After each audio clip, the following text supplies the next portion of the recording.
2022 में फ्लड्स हमारे मुल्क में आए, 1/3 of the population was underwater. We had unprecedented 700% more rainfall than expected. It was the poorest districts of Pakistan that were affected. Humanitarian aid that we receive, people who are receiving that aid may not necessarily be helpful to them. There's a food truck which is supposed to give you food. It's generally the able-bodied men who will go and who will stand in line. Aging is another lens that we need to look at. Where do we stand? What's the condition of those areas now? A lot of affectees have actually also now in these 2.5 years have gone back to their original places. Infrastructure is not yet in place. What sort of steps can we take to mitigate the intensity of these floods? Reforestation. Trees prevent soil erosion and floods. Homes that are away from the river area or where floods are naturally expected. Learn from our mistakes, see what worked, what did not work, and how do we improve and take it from there. 3, 2, 1. Yamna, thank you so much for coming over. Thank you so much for having me. It's a pleasure. And I'm very excited about today's episode. So you've been working for the development sector for the last 12 years now. Thoda sa bataएं about your journey. So my name is Yamna and I've been working in the development sector and most recently in the humanitarian sector. What have I done? I've studied public policy. So I was very lucky and privileged to get the Australian Award Scholarship. I went to the Australian National University and got a degree in public policy. Again, I've been, as you said, working in the development sector for quite some time, for 15 years, mostly on projects related to gender, health, climate change, leadership, entrepreneurship. So in this sector, it's a development sector, one gets to do many things. But most recently, I've been involved in floods in Pakistan, looking at recovery and rehabilitation projects. And of course, that is an interest to anyone who studies floods. We're all interested in one thing: how to prevent disasters. What is climate change? How do we improve? How do we save lives? How do we do better in terms of policy, in terms of infrastructure? How do we save communities? So all that is related in the larger context to my interest in climate change and disaster management. So considering your experience in disaster management and floods, I thought it would be interesting to know कि जो 2022 में floods हमारे मुल्क में आए, 1/3 of the population was 1/3 of the country was underwater. Then we had like damages exceeding $30 billion. 1,700 people, I think, they lost their lives. And it was like really an unfortunate event that happened. So just tell us a bit about what exactly are the reasons for such floods and where do we stand now? So 2022, in the history of Pakistan, these were the worst floods. And why, you said, it is the heavy rainfall. We had unprecedented, like 700% more rainfall than expected. And that was really the cause of all this mess. Yes, it was glacier melting as well, but it was this unprecedented rainfall that no one had predicted. Or even if we had, it was a little too late and the damage had already been done. So 1/3 of the country was underwater. All the provinces were affected: South Punjab, majority of Sindh, Balochistan, parts of KPK. As you said, $30 billion damages, and of course, not to mention losses as well. And just to clarify, damage and losses, those are two different categories.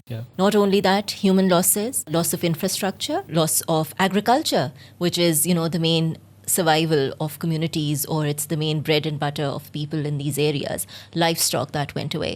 And most of the areas, in fact, it was the poorest districts of Pakistan that were affected. So if you find out who the most poorest districts are, 19 out of 25 were the most affected. So you can imagine that this took them 100 years back. So yeah, damages are extensive. And one may ask that why are we doing this after 2 years of floods?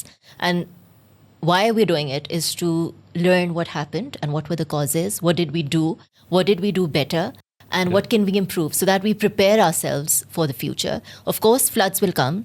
There's no rocket science. There are predictions.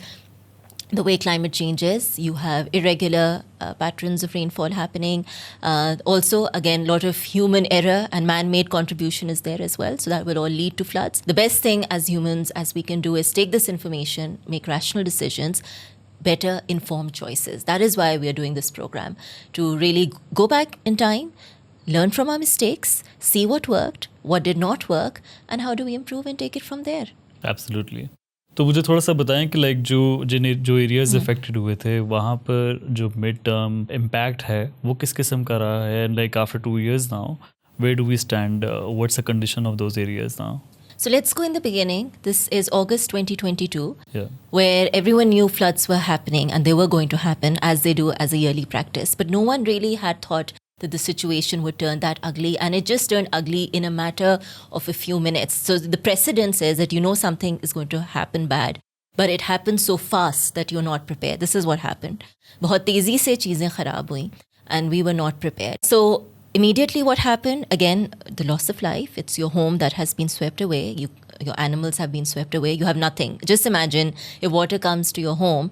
What are you going to grab? Who do you save? Do you take your NIC? Do you find your passport if you have a passport? Do you find the car keys if you have car keys?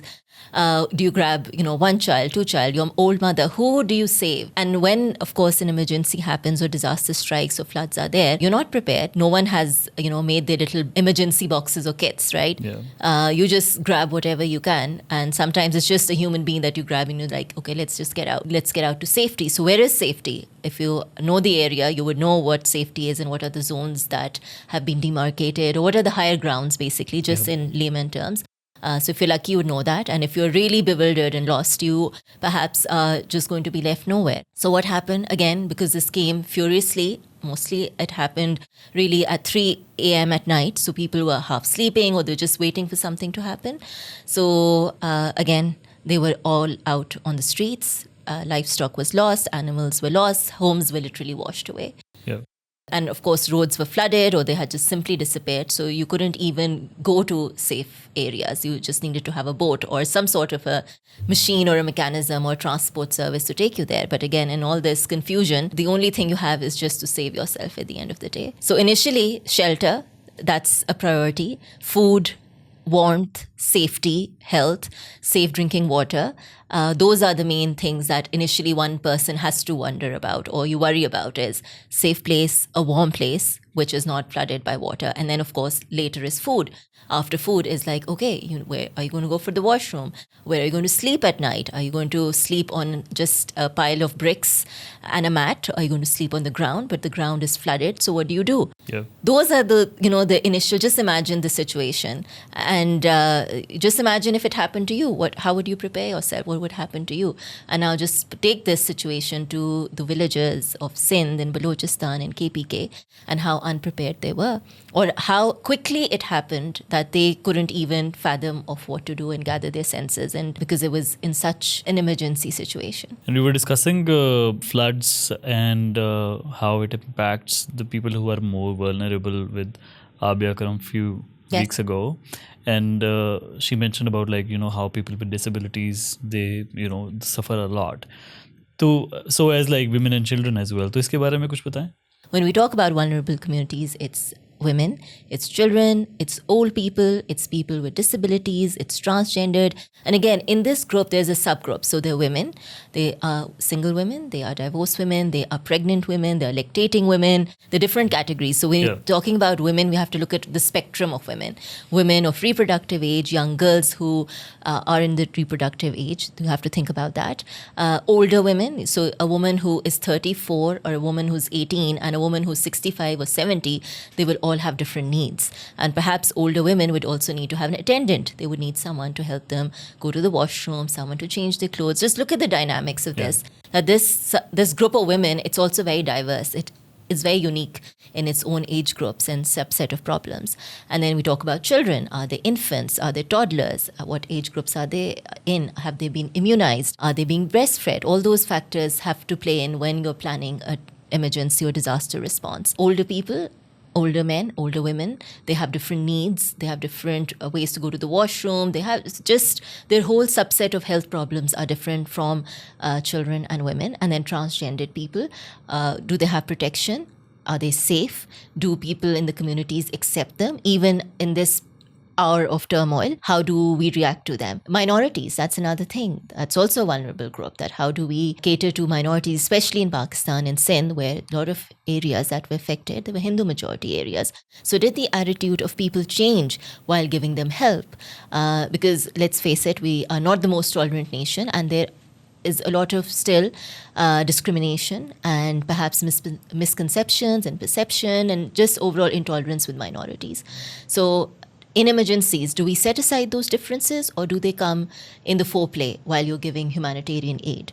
So this set of groups, these vulnerable groups, they are, of course, the most important because they will face the burden of disease. So for instance, simple example, when someone's coming to give you aid or there's a food truck which is supposed to give you food, it's generally the able-bodied men who will go and who will stand in line, if there are men in that family. So they get the first task of standing in line, queuing up, or running after the food truck, or just standing there for hours and hours until they get help. If men are not there, it's the women who are going to face this burden. And then with women, look at the context. You have the parda, which we, generally people in this area do. It's a fact. So how do we segregate men and women? Will women want to sit with men? Do they want to stand separately? What are the conditions that we are giving humanitarian response to? What are the conditions in the shelter?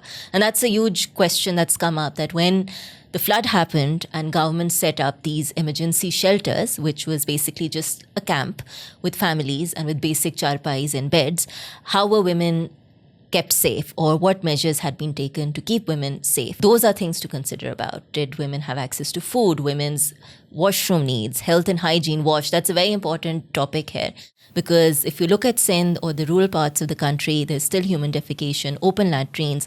Now imagine so many people clubbed together in a small area, there is no privacy. These are very realistic issues. So women face the double burden here.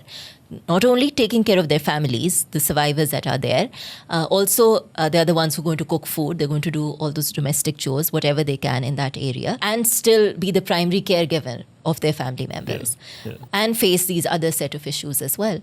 So they definitely are the most vulnerable, and that's why we say that there's a need for gender-based responsive mechanisms, or the policies you make in disaster response, in planning, look at through a gender lens. And I'm going to go further, look at through it from an aging lens as well.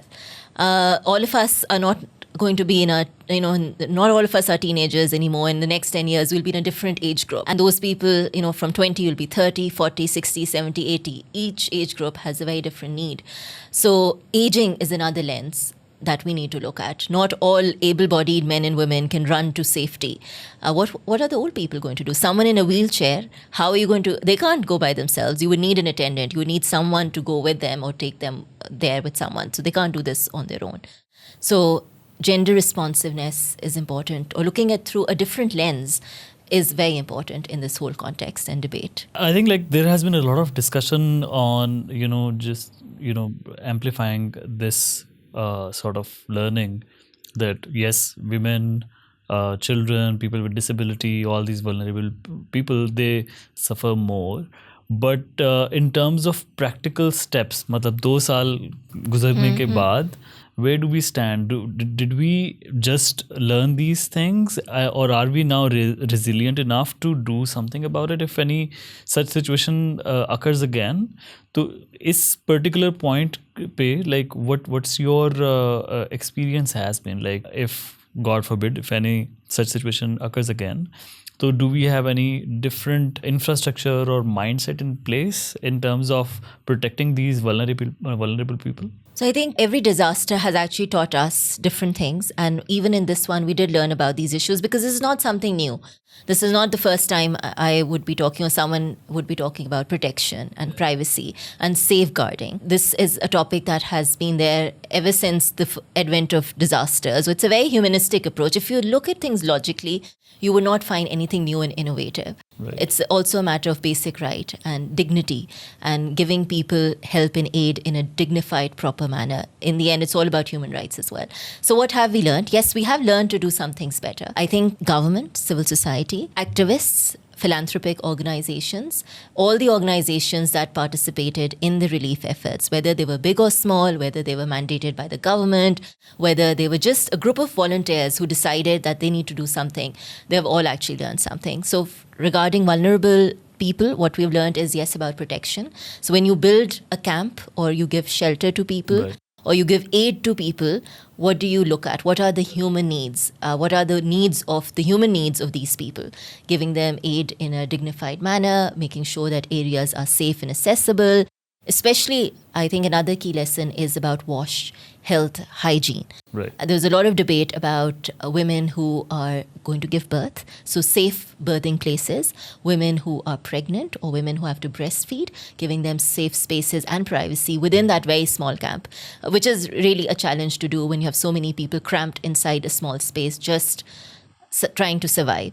So we have learned to do a few things better. There have been mental health. That's another thing that people have actually talked about, that you've given people aid, you've given them food and shelter and clothes and basic needs, but have we given any counseling to them? What about the trauma? Right. Have any psychologists, psychiatrists, therapists, counselors, and all of these are very, very different, but has someone gone to give them mental first aid? And I think that's another thing that we've learned actually, that it's not just about giving immediate relief goods or shelter or a blanket, but it's or money. It's also about looking at the mental health and how people have processed this. A lot of people lost their lives. Imagine that is trauma. A lot of people have lost their lifelong belongings and their livestock. So their question is, how are they going to survive now, and how are they going to survive in the next, few months?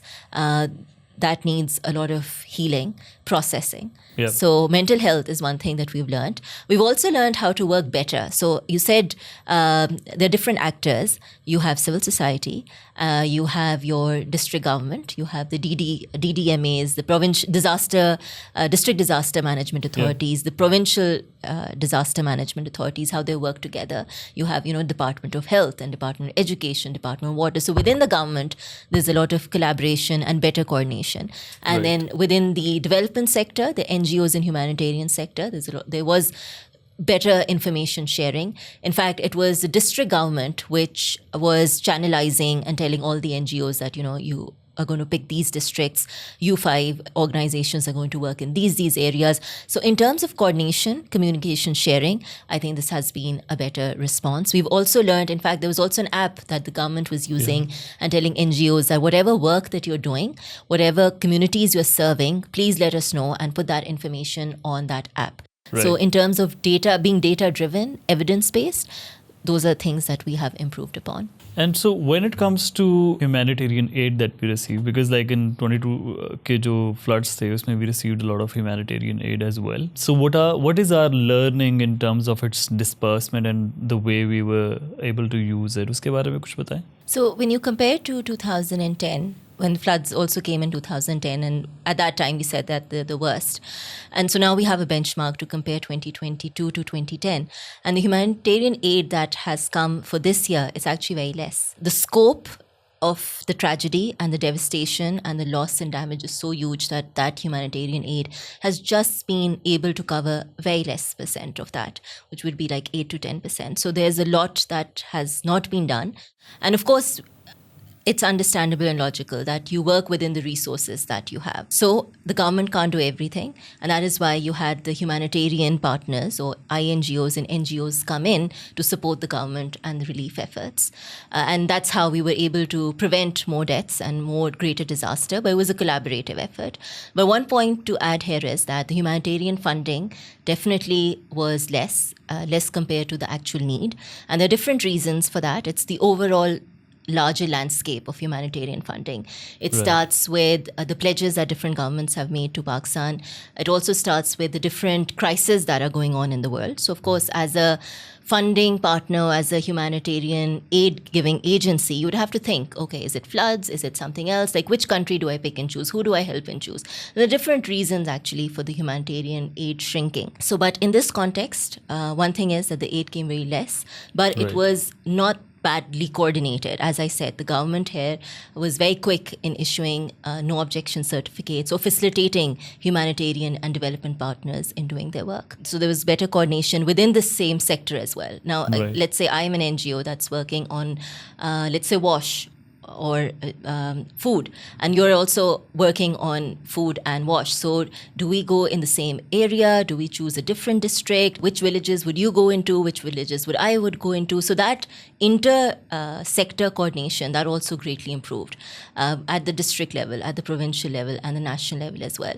But as far as humanitarian funding, another important thing to note here is that the money that the government received to help flood victims, or for the response, it was mostly loans. So in the end, we have to pay back these loans. And again, look at the economic situation of the country and the fact that we have other loans to pay off. So now we have, the flood loan that we've taken, and now it has to also one of us or one generation of our Pakistan citizens will have to pay that off. Either it's us or it's the next and the next, and it's a built-up effect. So the point is that in 2010 or in the last disasters, it was grants, or it was grants. And in a grant, you don't have to pay back the grant. But for the government's point of view, right now, the lot of facilitation that the government has done to help people, it's through loans, which we eventually have to pay back. And with the humanitarian sector, it has been mostly grants, and the money that has been dispersed, as you said, again, different NGOs and INGOs work on different themes.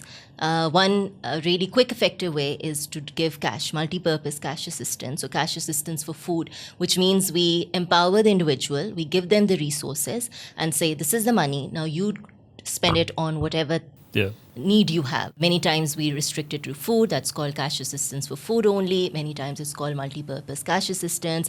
There are different ways to disperse this. You could do it one way that many organizations do it, that they use different online wallets or apps such as Easy Pesa. Or it could be through our cellular companies, the notable ways to transfer money. You use that because they're retailers all over districts, so they can facilitate this process. You can even give cash in hand in emergency situations, which is not really preferred or ideal. But if, the telecom network is down, or if people don't have access to markets or vendors or banks, then this is the only choice that they have. So a lot of experiences also have been that how do we give cash, or how do we disperse aid to people, especially monetary aid? What documents have to be submitted, or what documents have to be reviewed? And an important thing is having an NIC and having a mobile SIM. Yeah.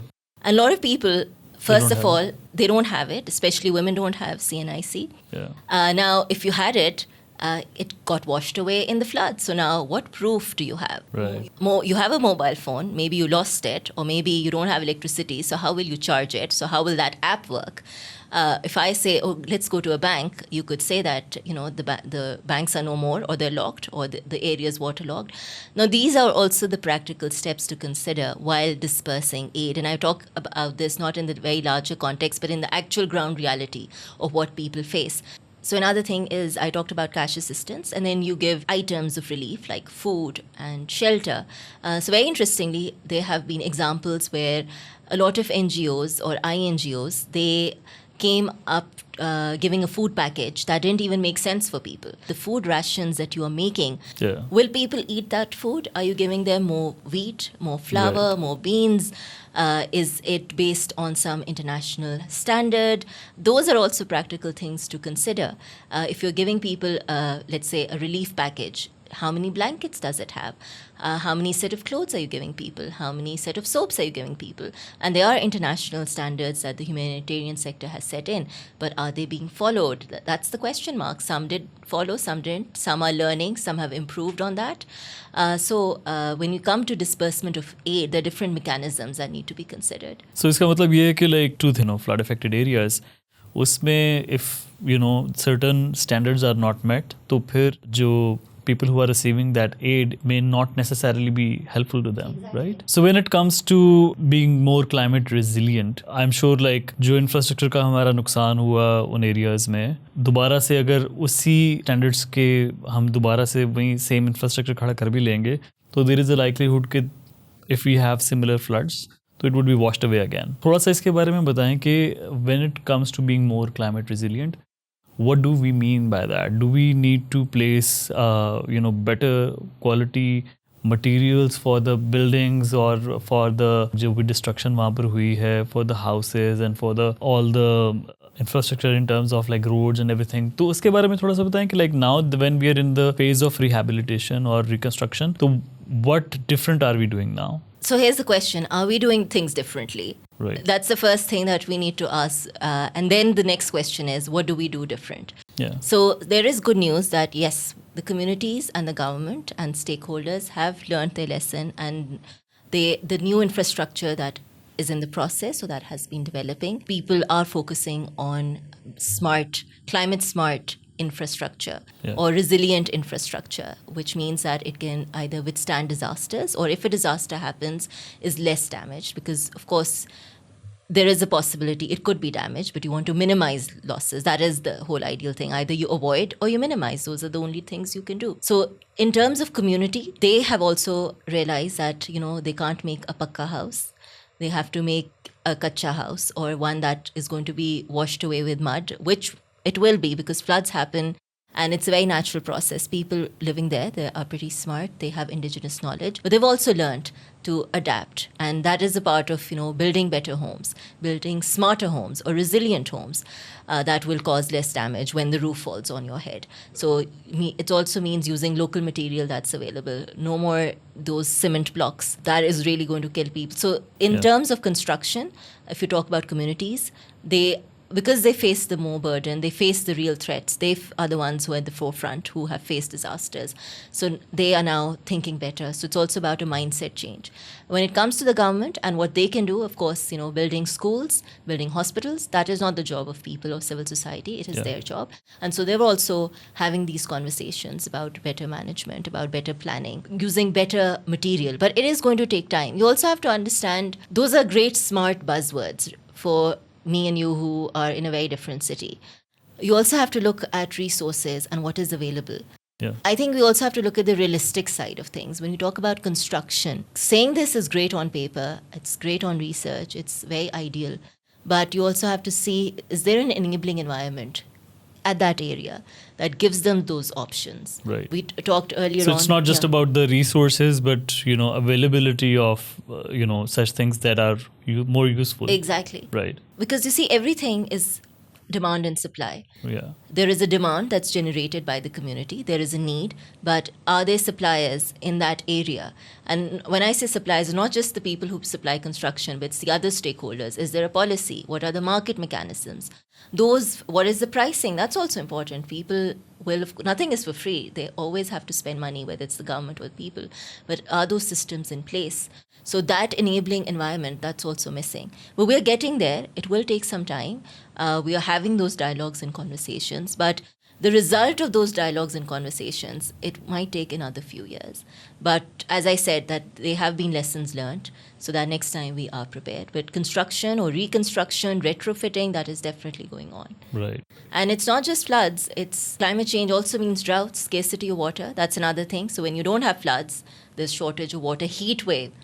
That's also another thing to consider. So our climate smart architecture, infrastructure development needs to cater to these things as well. A lot of people who went through these challenging circumstances, what sort of system now that we have in place for the mental health of the affectees? A lot of affectees have actually also now in these 2.5 years have gone back to their original places. They're not in camps. I think that's important to establish. And I know we were having a conversation about where these people are now. Yeah. So majority have gone back to their lands, and there are people in minority who have decided not to go back to their original lands and go someplace else. But again, that's also linked with a lot of displacement and internal migration that's coming towards climate change. Why would people want to come to their area again and again? If you talk to the people, it's their home. Inki mitti hai. It's where they've grown up for generations. Also, they don't have options. That's important. In order for people to change, they need options, which are not available. Now, so first precedent to set is that where are these people who need mental health? The majority are back in those areas. Now, do we have any mental health facilities? Let's talk about first the government. Most of people would have access to government health facilities, basic health unit, then the rural health center, which is, if you look at the infrastructure of the health system of Pakistan, it starts with your basic health centers. Now, as I said, these areas, they were already at the lowest of the low, and health was never a priority here. Or when I say a priority, let me rephrase, the health infrastructure was really poor here. Your basic primary health service delivery was non-existent. So now mental health is another layer that we've added. Right. Let's also consider that who are the frontline health workers. It is our lady health workers. It's our lady health volunteers. They are community volunteers in some areas called Marvi workers, or just like community volunteers, a basic definition. Let's say if you and I live in a community and we are proactive members of that community, you and I could be trained on a few basic concepts, and we would move around in the community, give some guidance and counseling to people in the limited scope of ability that we have. So important to consider that these are our frontline healthcare workers who we've now given an added responsibility from vaccination to immunization to, let's say, family planning, basic health service delivery. Now we say, hey, you guys do mental health counseling as well. Now that's not possible. And those people, the frontline workers, are not equipped or prepared at all. Do we have mental health clinics or specialized people? There are very few. Actually, at the grassroots level, it's almost non-existent. And that is a huge area where civil society, where researchers, academics, private institutions, private accredited certified institutions can have a huge role. Now, in Pakistan, it's very easy to get a certification to be a therapist, but of course, we want some people with quality and experience. That's another dimension to look at, that if you're giving services, are those services and people qualified? That's an important thing. Again, as I said, demand and supply. The demand is there from people, but the supply and infrastructure is not there. Right. The government's still focusing on primary health services. This is an added thing that, but they have not been able to mainstream this in the primary health care agenda. There have been other service providers. We call them service providers, basically. So we have mental health service providers who would come, and most of the ones who are working, they are run by NGOs, INGOs. They are activists, they are academics or practitioners who decided that they want to volunteer. We don't have that system. Digital health or telehealth could be a very interesting model. Right. To link up people and communities. But again, do we have good infrastructure? Is there good internet? So everything that you offer, you have to give an enabling environment as well. But mental health still not a priority. There's a lot of work that needs to be done. When the floods came, there was a lot of discussion. Some people came there. But you see, emergency is just for 3 to 6 months. That emergency quick response, it's only a few months. It's not going to last for a longer time. When you say mental health support, that means more than 6 months, 1 year, 2 year, 3 year, 5, embedded in the community. That's another thing to realize, that whatever we do, community needs to take ownership. You and I don't live in this area. The people who do, you need to build systems or empower them, enable them, train them, incentivize that process where they become those activists, they get those skills, they give those services to the people themselves. Either people will give services, or you'll have government or health system to give services, or you'll have private healthcare providers. Right. But private healthcare providers are expensive. So will people have money to afford that? And the answer, of course, is no. Yeah. They can barely afford private healthcare services from primary services, let alone go to a mental health specialist. So this is a whole Pandora's box that needs to be looked at, from demand, supply, policy, regulation, pricing mechanisms, what services are being offered. Schools could be one good medium for children. Again, functional schools. So, of course, there's a functional school, but then who will bear this responsibility? A teacher. Teachers already are doing multi-grade teaching. So one teacher is teaching all the subjects. Now we've said to this teacher, hey, listen up. Now you do mental health as well. Yeah. That's not possible. No, you've given him or her that burden as well. So this conversation or this mental health crisis that is happening and will happen continually, because of course floods, devastation, it's always going to happen. This needs better planning and management at many different levels, from disaster response level, which is the district disaster management authority, the health sector. The primary custodian of health is the government, the district health department. They need to be involved. But then another thing is, how much can the government do? They're also overburdened. There's resource gaps. There are human resources challenges. So other people, as I said, service providers have to fill in that gap. But are they qualified? That's another thing. What services can they offer? Are those services effective? Are they in context of the people? Are they looking at people through the gender lens that we talked earlier on? Are they also looking at people with disabilities? Everything is connected.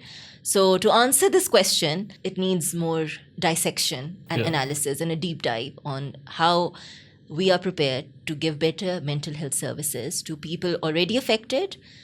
It's been 2.5 years, and for the future. So what I understand is that there has to be like a consistent effort, and it's going to take a lot of time. Infrastructure is not yet in place. I was like having a discussion with Arif Gohir Sahab last week, and we talked about how some of the climate campaigns also can lead to eco anxiety. And considering like all these people who might have gone through a lot, for them to come across communications just maybe uska objective could be that, you know, we are trying to raise awareness about how we need to be more climate resilient, or how we are harming our planet. तो ये इस किस्म की जो communications होती है, and sometimes like we over exaggerate things as well, where people may feel that, you know, they may feel hopeless, or they may feel that they cannot do anything about it, because in most of the communications we don't have call to actions as well. So on one hand we have, you know, this mental health crisis.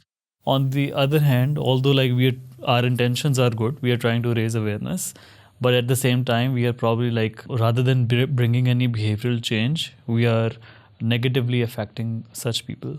So what are your thoughts on that? So I think when you say communications and when you link it with disaster management and response, the language that we're using, is it translated somewhere from English or French? Is it, or in a local language? Has someone actually gone through that material? Has it been vetted by local communities? Have we looked at the terminologies that flyer or brochure, whatever message it was giving, was it contextualized? That's very important. Many of us, that's fine. We do research, we copy paste. Things have to be done quickly, so we're like, okay, isi ko copy kar lete hain, let's just use that same diagrams.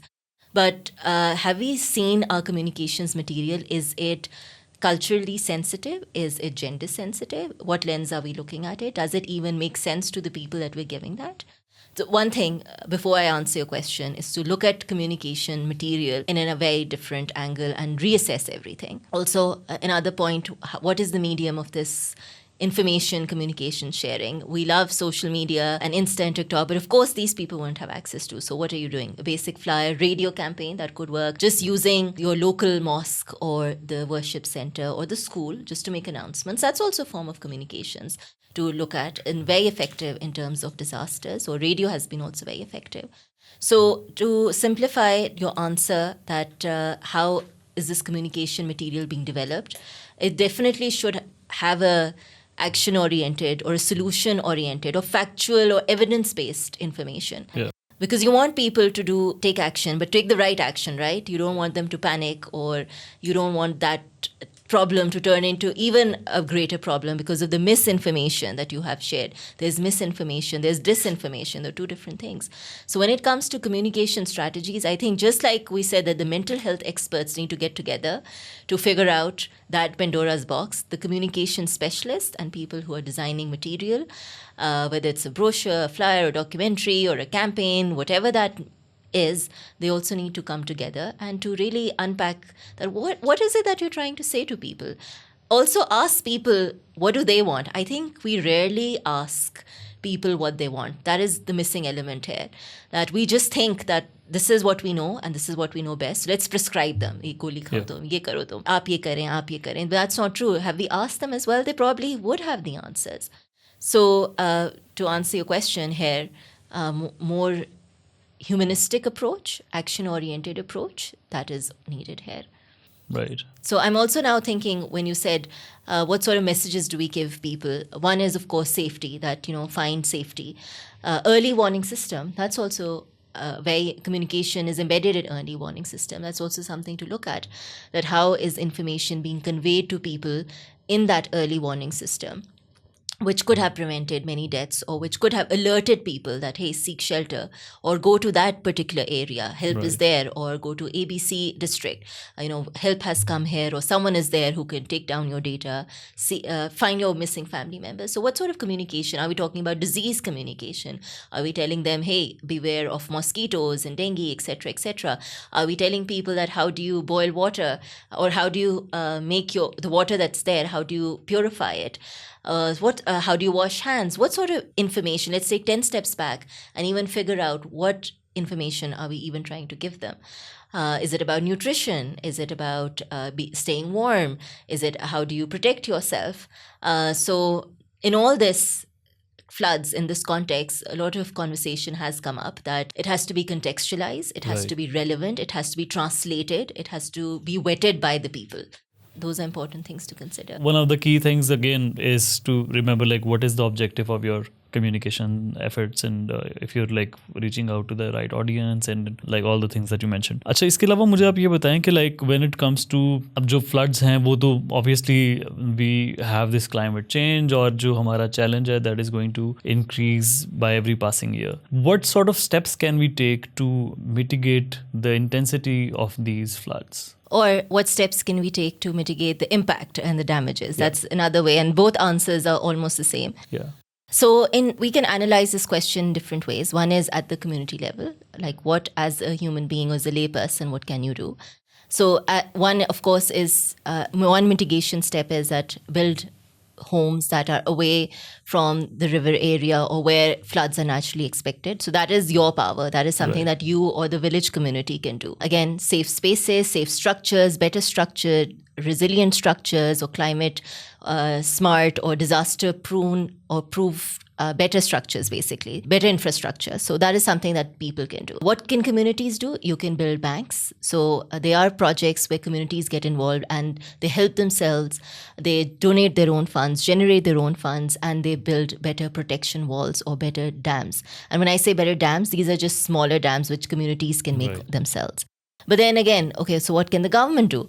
Government, you have the ability to make large reservoirs or small, medium reservoirs, which are more cemented, which of course are more planned by civil engineers and properly designed, just like you would build a dam.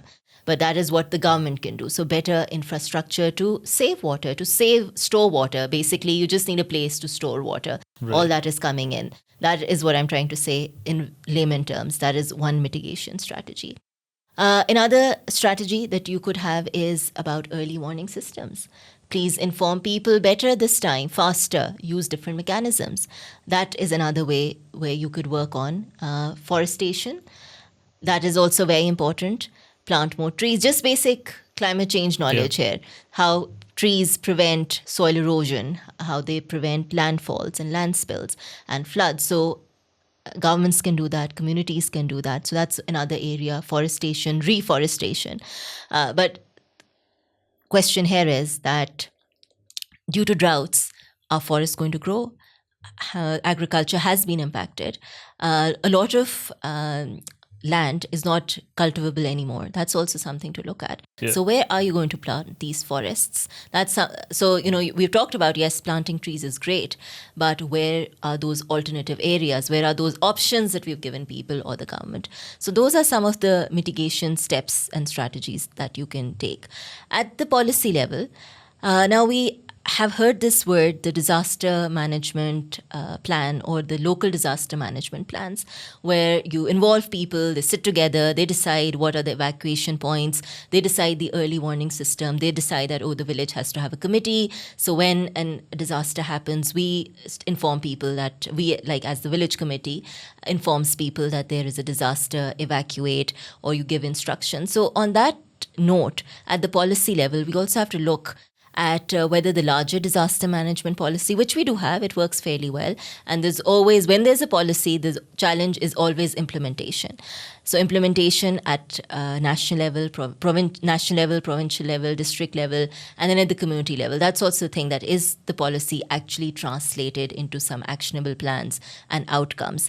That's another angle to look at, that does that policy allow you? It does, but is it implemented? That is the big question mark. About steps that we can take. One are, again, the steps that a villager can take or that human being who's affected can take.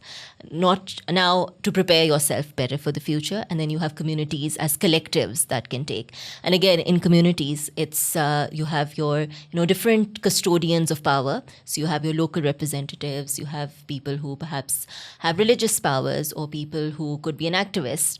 What are they doing? What is their role? That's also something to see. When I say people, and I say power, look at those pockets that can make a difference. And then, of course, you have the government, you have the district departments, you have the district line departments, what policies, what measures they have, and civil society, academia, media. It's a collaborative effort. So we all have to see who can take which mitigation measures at which area or which level. So that's a lot of information that you have shared.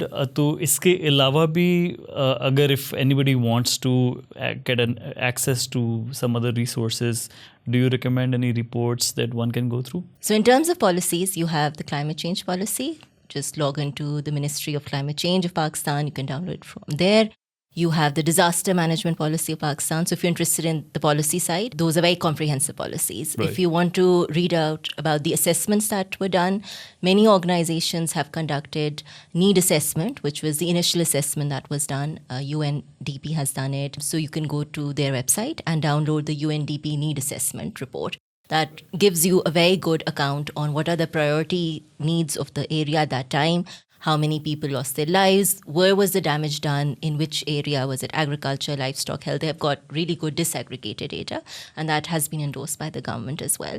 And then you have PDMA, Pakistan's website, so Disaster Management Authority's website.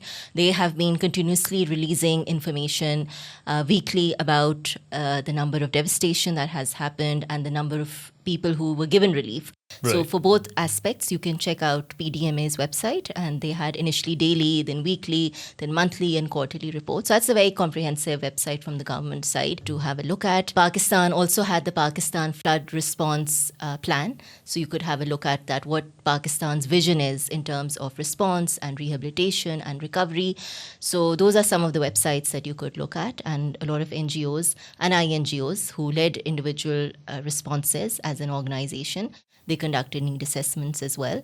So Relief Web is a very good website that you can access and get all UN reports, as well as reports of different organizations and INGOs and NGOs collectively, which the government's also part of. So numbers, facts, figures, where happened, what is the percentage of damages in economic terms, those websites can help you get that answer. Yamna, thank you so much for covering like a lot of areas, and I've personally learned a lot from the information that you shared. And I hope that you join us soon again to talk about some of the other areas pertaining to climate as well. So thank you once again for your time. Thank you so much. It was an absolute pleasure. I had a great time, and I hope that the information we shared, it helps people, whether they are researching, whether they just want to be better prepared for a disaster that strikes them, or whether they want to be an activist and perhaps participate in relief activities. There are definitely groups of people and volunteers who are always ready for a good cause. So whatever information I've been able to share, hope it's useful, and thank you so much. Thank you.